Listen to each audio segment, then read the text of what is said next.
ಈಗಾಗಲೇ ಕೋರ್ಟ್ ಸೂಚನೆಯನ್ನ ಕೊಟ್ಟಿದೆ ಯಾವೆಲ್ಲ ಸೆಕ್ಷನ್ಗಳನ್ನ ಹಾಕಬೇಕು ಅಂತ. ಕೆಲವೇ ಕ್ಷಣಗಳಲ್ಲಿ ಮೈಸೂರು ಲೋಕಾಯುಕ್ತ ಪೊಲೀಸರು ಕೋರ್ಟ್ ನಿರ್ದೇಶನದ ಪ್ರಕಾರವಾಗಿ ಸೆಕ್ಷನ್ಗಳನ್ನ ಹಾಕಬೇಕಾಗಿದೆ. ಯಾವೆಲ್ಲ ಕಾಯ್ದೆ ಸೆಕ್ಷನ್ಗಳ ಮೇಲೆ ಎಫ್ಐಆರ್ ಆಗುತ್ತೆ? ಹಾಗಾದ್ರೆ ಭ್ರಷ್ಟಾಚಾರ ತಡೆ ಕಾಯ್ದೆ 1988, ಭೂ ಕಬಳಿಕೆ ನಿಷೇಧ ಕಾಯ್ದೆ, ಕ್ರಿಮಿನಲ್ ಪಿತೂರಿ ಮತ್ತು ವಂಚನೆ, ಆಸ್ತಿ ದುರ್ಬಳಕೆ, ಇನ್ನು ಹೀಗೆ ಯಾವೆಲ್ಲ ಸೆಕ್ಷನ್ಗಳು ಈ ಒಂದು ಎಫ್ಐಆರ್ ನಲ್ಲಿ ನಮೂದಾಗುತ್ತೆ ಅನ್ನೋದು ಬಹಳ ಕುತೂಹಲವನ್ನು ಮೂಡಿಸ್ತಾ ಇದೆ. ಈಗಾಗಲೇ ಕೋರ್ಟ್ ಡೈರೆಕ್ಷನ್ ಪ್ರಕಾರವಾಗಿ ಭ್ರಷ್ಟಾಚಾರ ತಡೆ ಕಾಯ್ದೆ 1988 ಇದನ್ನ ಹಾಕಬೇಕು ಅನ್ನೋದನ್ನ ನಿರ್ದೇಶನ ಕೊಟ್ಟಿದೆ. ಅದರ ಪ್ರಕಾರವಾಗಿಯೇ ಎಫ್ಐಆರ್ ಆಗುತ್ತೆ. ಬೇನಾಮಿ ಆಸ್ತಿ ವಹಿವಾಟು ಕಾಯ್ದೆ 1988, ಸೊ ಈ ಕಾಯ್ದೆಯೂ ಕೂಡ ಇದರಲ್ಲಿ ಅನ್ವಯ ಆಗುತ್ತೆ. ಕರ್ನಾಟಕ ಭೂಮಿ ಕಬಳಿಕೆ ನಿಷೇಧ ಕಾಯ್ದೆ 2011 ಮತ್ತು ಸೆಕ್ಷನ್ 120B ಕ್ರಿಮಿನಲ್ ಪಿತೂರಿ ಅನ್ನುವಂತಹ ಹಿನ್ನೆಲೆಯಲ್ಲಿ ಈ ಸೆಕ್ಷನ್ ಅನ್ನು ಹಾಕ್ತಾರೆ. ಸೆಕ್ಷನ್ 166 ಸಾರ್ವಜನಿಕ ಸೇವಕ ಕಾನೂನು ಉಲ್ಲಂಘನೆ ಮಾಡುವುದು, ಅದು ಮುಖ್ಯಮಂತ್ರಿಗಳಿಗೆ ಸೇರಿದಾಗಿದೆ. ಸಾರ್ವಜನಿಕ ಸೇವಕ ಕಾನೂನು ಉಲ್ಲಂಘನೆ. ಸೆಕ್ಷನ್ 403 ಆಸ್ತಿಯ ದುರ್ಬಳಕೆ ಅನ್ನುವಂತಹ ಒಂದು ಸೆಕ್ಷನ್ ಅನ್ನು ಕೂಡ ಇಲ್ಲಿ ದಾಖಲು ಮಾಡಬೇಕು ಅಂತ ಕೋರ್ಟ್ ನಿರ್ದೇಶನ ಕೊಟ್ಟಿದೆ. ಸೆಕ್ಷನ್ 406 ನಂಬಿಕೆಯ ಉಲ್ಲಂಘನೆ ಅಂತ ಹೇಳುತ್ತೆ. ಸೆಕ್ಷನ್ 406 ಪ್ರಕಾರ ನಂಬಿಕೆಯ ಉಲ್ಲಂಘನೆಯ ಆಧಾರದ ಮೇಲೆ ಕೇಸ್ ದಾಖಲಾಗುತ್ತೆ. ಮತ್ತು 420 ಸೆಕ್ಷನ್ 420 ವಂಚನೆ. ಸೊ ಈ ಇಷ್ಟೂ ದೂರುಗಳನ್ನ ಇಟ್ಕೊಂಡು ಸೆಕ್ಷನ್ಗಳನ್ನ ಹಾಕಲಾಗುತ್ತೆ. ಸೆಕ್ಷನ್ 426 ದುಷ್ಕೃತ್ಯವನ್ನ ಎಸಗಲಾಗಿರುವಂತಹ ಹಿನ್ನೆಲೆಯಲ್ಲಿ ಇದರಲ್ಲಿ ಯಾರ್ಯಾರು ಇದರಲ್ಲಿ ಸೆಕ್ಷನ್ ಅಲ್ಲಿ ಭಾಗಿಯಾಗ್ತಾರೆ ಅನ್ನೋದನ್ನು ನೋಡಬೇಕು. ಯಾವ್ಯಾವ ಸೆಕ್ಷನ್ ಅಲ್ಲಿ ಯಾರ್ಯಾರಿಗೆ ಯಾರ್ಯಾರ ಹೆಸರುಗಳು ಅಳವಡಿಕೆ ಆಗುತ್ತೆ ಅಂತ. ಇನ್ನು ಸೆಕ್ಷನ್ 465 ಫೋರ್ಜರಿಯನ್ನ ಮಾಡಿರುವಂತಹ ಹಿನ್ನೆಲೆಯಲ್ಲಿ ಆ ಒಂದು ಕೇಸ್ ಹಾಕ್ತಾರೆ. ಸೆಕ್ಷನ್ 468 ವಂಚನೆ ಉದ್ದೇಶಕ್ಕಾಗಿಯೇ ದಾಖಲೆಗಳ ಫೋರ್ಜರಿ ಆಗಿರುವಂತಹ ಸೆಕ್ಷನ್ ಕೂಡ ಇದಾಗಿರುತ್ತೆ. ಇನ್ನು 340 ಅಕ್ರಮ ಬಂಧನ ಹಿನ್ನೆಲೆಯಲ್ಲಿ ಈ ಸೆಕ್ಷನ್ ಅನ್ನ ದಾಖಲು ಮಾಡಿಕೊಳ್ಳಿದ್ದಾರೆ.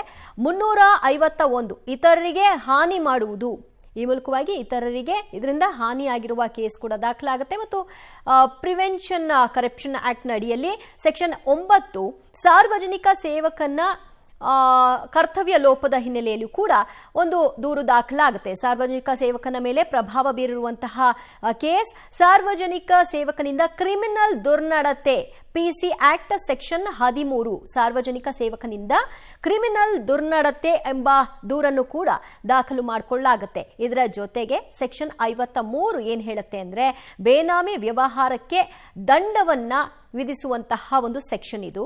54 ಸುಳ್ಳು ಮಾಹಿತಿ ನೀಡುವುದಕ್ಕೂ ಕೂಡ ದಂಡವನ್ನ ವಿಧಿಸುವಂತಹ ಸೆಕ್ಷನ್ ಇದಾಗಿರುತ್ತೆ. ಸೆಕ್ಷನ್ 54 ಸುಳ್ಳು ಮಾಹಿತಿ ನೀಡುವುದಕ್ಕೆ ದಂಡ. ಸೊ ಇದು ಎಲ್ಲವೂ ಕೂಡ ತನಿಖೆಯ ನಂತರದಲ್ಲಿ ಅದು ಪ್ರೂವ್ ಆಗಬೇಕು. ಅದಕ್ಕೆ ಬೇಕಾದಂತಹ ದಾಖಲೆಗಳನ್ನ ಒದಗಿಸಬೇಕು. ಅಷ್ಟು ದಾಖಲೆಗಳನ್ನ ಒದಗಿಸಿದಾಗ ಈ ಎಲ್ಲ ಆಕ್ಟ್ಗಳ ಅಡಿಯಲ್ಲಿ ಅವರಿಗೆ ಯಾವ ರೀತಿಯ ಯಾವ ಪ್ರಮಾಣದ ಶಿಕ್ಷೆ ಅನ್ನೋದು ಗೊತ್ತಾಗುತ್ತೆ. ಸೆಕ್ಷನ್ 54 ಸುಳ್ಳು ಮಾಹಿತಿ ನೀಡುವುದಕ್ಕೆ ದಂಡ ಅನ್ನುವಂತಹ ಒಂದು ಕಾಯ್ದೆಯನ್ನು ಕೂಡ ಹಾಕೊಳ್ತಾರೆ. ಒಂದು ಸೆಕ್ಷನ್ ಅನ್ನು ಕೂಡ ದಾಖಲು ಮಾಡಿಕೊಳ್ಳಲಾಗುತ್ತೆ. ಇದಿಷ್ಟು ಕೂಡ ಈಗಾಗಲೇ ಎಡಿಜಿಪಿಯ ಜೊತೆಗೆ ಮೈಸೂರು ಲೋಕಾಯುಕ್ತ SP ಚರ್ಚೆಯನ್ನ ನಡೆಸಿದ್ರು ನಿನ್ನೆ ಮತ್ತು ಇವತ್ತು. ಯಾವೆಲ್ಲ ಆಕ್ಟ್ಗಳನ್ನ ಹಾಕಬೇಕು ಈ ಕೇಸ್ನಲ್ಲಿ ಅಂತ. ಯಾಕಂದ್ರೆ ಇದೊಂದು ಗಂಭೀರ ಪ್ರಕರಣ. ಸಿದ್ದರಾಮಯ್ಯನವರು ಮುಖ್ಯಮಂತ್ರಿಗಳಾಗಿರೋದ್ರಿಂದ ಸಂಪೂರ್ಣವಾಗಿ ಇದಕ್ಕೆ ಸಹಕಾರವನ್ನ ಕೊಡಬೇಕು ಅಂತ ಕೋರ್ಟ್ ನಿರ್ದೇಶನ ಕೊಡೋದ್ರ ಜೊತೆಗೆ ಸಿದ್ದರಾಮಯ್ಯ ಅವರ ಪತ್ನಿ ಮತ್ತು ಬಾಮೈದ ಜೊತೆಗೆ ಈ ಒಂದು ಜಮೀನಿನ ಮಾಲೀಕ ಅಂತ ಹೇಳಿ ದೇವರಾಜು ಏನು ಈ ಭೂಮಿ ಮಾರಾಟ ಮಾಡಿದ್ದಾರೆ ಅಂತ ಇದೆಯಲ್ಲ, ಅವರ 4 ಜನರ ಹೆಸರ ಜೊತೆಗೆ ಇತರರು ಅಂತ ಸೇರಿಸಿ ಕೇಸ್ಗಳನ್ನ ಹಾಕೋದಕ್ಕೆ ಕೋರ್ಟ್ ನಿರ್ದೇಶನ ಕೊಟ್ಟಿದೆ. ಈ ಹಿನ್ನೆಲೆಯಲ್ಲಿ ಈ ಇಷ್ಟು ಕಾಯ್ದೆಗಳ ಅಡಿಯಲ್ಲಿ ಸೆಕ್ಷನ್ಗಳನ್ನ ದಾಖಲು ಮಾಡೋ ಮೂಲಕ FIR ಆಗುತ್ತೆ. ಸೊ ಬುಧವಾರ ತೀರ್ಪು ಹೊರಬಿದ್ದಿತ್ತು. ಒಂದು ದಿನ ಪೂರ್ತಿ ಇದೇ ವಿಷಯವಾಗಿ ಒಂದು ಸರ್ಟಿಫೈಡ್ ಕೋರ್ಟ್ನ ಕಾಪಿ ತೆಗೆದುಕೊಳ್ಬೇಕಾಗಿತ್ತು. ಮೈಸೂರು ಲೋಕಾಯುಕ್ತ SP ಅದನ್ನ ಪಡ್ಕೊಂಡಾಗಿದೆ. ಅದಾದ ನಂತರದಲ್ಲಿ ಸುದೀರ್ಘ ಚರ್ಚೆಯನ್ನ ನಡೆಸಿದ್ದಾರೆ. ಯಾವೆಲ್ಲ ಕೇಸ್ಗಳನ್ನ ದಾಖಲು ಮಾಡಬೇಕು, ಕೋರ್ಟ್ ಗೈಡೆನ್ಸ್ ನ ಪ್ರಕಾರವಾಗಿ ಏನೆಲ್ಲ ಮಾಡಬೇಕು ಅನ್ನೋದ್ರ ಬಗ್ಗೆ ಚರ್ಚೆ ಆಗಿದೆ. ಫೈನಲಿ ಈಗ FIR ಅನ್ನ ಬರೀತಾ ಇದ್ದಾರೆ.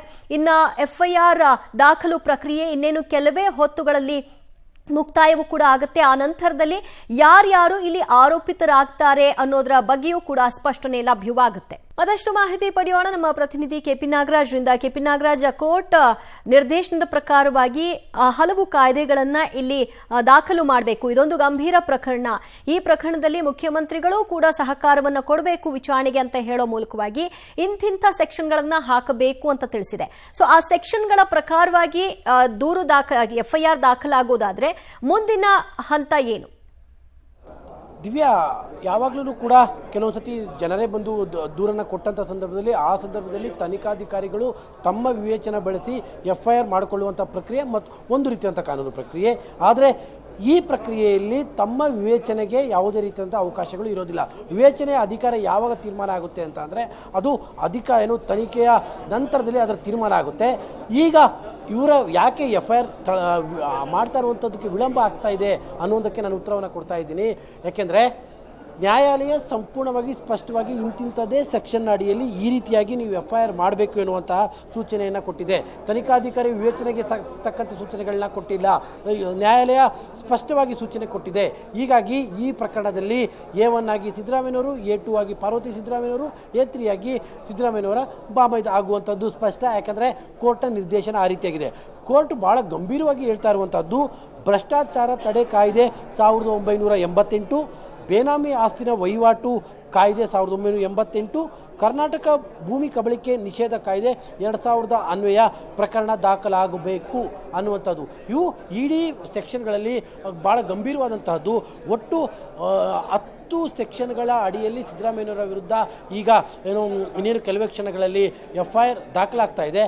ಅದರಲ್ಲಿ ತುಂಬ ಬೇಲಬಲ್ ಸೆಕ್ಷನ್ಗಳಿದ್ದಾವೆ, ನಾನ್ ಬೇಲಬಲ್ ಸೆಕ್ಷನ್ಗಳು ಕೂಡ ಇದ್ದಾವೆ. ಹಾಗಾಗಿ ಈಗ ಪ್ರಕರಣದಲ್ಲಿ ಭಾಳಷ್ಟು ಸೆಕ್ಷನ್ಗಳಲ್ಲಿ ಬೇಲ್ ಸಿಗುವಂಥ ಪ್ರಕರಣಗಳು. ಹಾಗಾಗಿ ತತ್ಕ್ಷಣದಲ್ಲಿ ಈಗ FIR ದಾಖಲು ಮಾಡ್ಕೊಳ್ತಾ ಇದ್ದಂಗೆ ಇಮಿಡಿಯೇಟಾಗಿ ಬಂಧನ ಆಗುತ್ತಾ? ಖಂಡಿತವಾಗ್ಲೂ ಕೂಡ ಆಗೋಲ್ಲ. ಇಮಿಡಿಯೇಟಾಗಿ ಅವರು ವಿಚಾರಣೆಗೆ ಕರೀತಾರ? ಖಂಡಿತವಾಗಲೂ ಕೂಡ ಕರೆಯಲ್ಲ. ಯಾಕೆಂದರೆ ಅದಕ್ಕೊಂದು ಪ್ರಿಯರಾದಂತಹ ನೋಟಿಸನ್ನು ಕೊಡಬೇಕಾಗುತ್ತೆ. ಆ ನೋಟಿಸಿಗೆ ಮೂಲಕವಾಗಿ ಸಿದ್ದರಾಮಯ್ಯನವರು ಅಥವಾ ಉಳಿದಂಥ ಆರೋಪಿಗಳನ್ನ ಕರೆಸ್ಕೊಂಡು ವಿಚಾರಣೆಯನ್ನು ನಡೆಸಬೇಕಾಗುತ್ತೆ. ಹಾಗಾಗಿ ಇಮಿಡಿಯೇಟಾಗಿ FIR ಆಗ್ತಿದ್ದಂಗೆ ಬಂಧನ ಆಗಿಬಿಡುತ್ತೆ. FIR ಆಗ್ತಿದ್ದಂಗೆ ಅವರು ಕಚೇರಿಗೆ ಬರಬೇಕಾಗುತ್ತೆ. ಯಾವುದು ಕೂಡ ಇರೋದಿಲ್ಲ ದಿವ್ಯಾ. ಈಗ FIR ಆಗುತ್ತೆ, ಆ ನಂತರದಲ್ಲಿ ಒಂದು ನೋಟಿಸನ್ನು ಜಾರಿ ಮಾಡ್ತಾರೆ. ಆ ನೋಟಿಸ್ಗೆ ಅವರು ಬಂದು ಆರೋಪಿ ಸ್ಥಾನದಲ್ಲಿ ಇರುವಂಥವ್ರು ಎಲ್ಲರೂ ಬಂದು ಉತ್ತರವನ್ನು ಕೊಡಬೇಕಾಗುತ್ತೆ. ಇದು ಸದ್ಯಕ್ಕಿರುವಂಥ ಕಾನೂನು ಪ್ರಕ್ರಿಯೆ. ಬಹಳ ಮುಖ್ಯವಾಗಿರುವಂಥ ಒಂದು ತೊಡಕು ಏನಂದರೆ ರಾಜ್ಯ ಸರ್ಕಾರವೂ ಕೂಡ ಮೂಡ ಹಗರಣ ಪ್ರಕರಣದಲ್ಲಿ ಒಂದು ತನಿಖಾ ಸಮಿತಿಯನ್ನು ರಚನೆ ಮಾಡಿದೆ. ಈ ತನಿಖಾ ಸಮಿತಿಯ ಬಳಿಯಲ್ಲಿ ಇದರ ಮೂಡ ಹಗರಣದ ಎಲ್ಲ ದಾಖಲೆಗಳು ಕೂಡ ಇದ್ದಾವೆ. ಈಗ ಕಾನೂನಾತ್ಮಕವಾಗಿ ಅಧಿಕೃತವಾಗಿ ಆ ದಾಖಲೆಗಳನ್ನು ಲೋಕಾಯುಕ್ತ ಸಂಸ್ಥೆ ಪಡೆದುಕೊಳ್ಬೇಕು. ಅದಕ್ಕೂ ಕೂಡ ಪತ್ರ ವ್ಯವಹಾರಗಳು ಕೂಡ ನಡಿಬೇಕು. ಯಾಕೆಂದರೆ ಕ್ರಿಮಿನಲ್ನ ಯಾವುದೋ ಒಂದು ಕ್ರೈಮ್ನ ಇನ್ವೆಸ್ಟಿಗೇಷನ್ ಬೇರೆ, ಇದೇ ಬೇರೆ ರೀತಿಯಾದಂಥದ್ದು. ಹಾಗಾಗಿ ದಾಖಲೆಗಳ ಮೇಲೆ ಬಹಳ ಮುಖ್ಯವಾಗಿರುತ್ತೆ ಈ ಪ್ರಕರಣದಲ್ಲಿ. ಹೀಗಾಗಿ ಸದ್ಯಕ್ಕೆ ಇವತ್ತಿನ ಮಟ್ಟಿಗೆ ಈ ಸೆಕ್ಷನ್ಗಳ ಅಡಿಯಲ್ಲಿ, ಗಂಭೀರವಾದಂಥ ಸೆಕ್ಷನ್ಗಳ ಅಡಿಯಲ್ಲಿ FIR ಆಗುತ್ತೆ. ಆ ನಂತರದಲ್ಲಿ ನೋಟಿಸ್ ಕೊಡುವಂಥ ಪ್ರಕ್ರಿಯೆಗಳು ಕೂಡ ನಡೆಯುತ್ತೆ.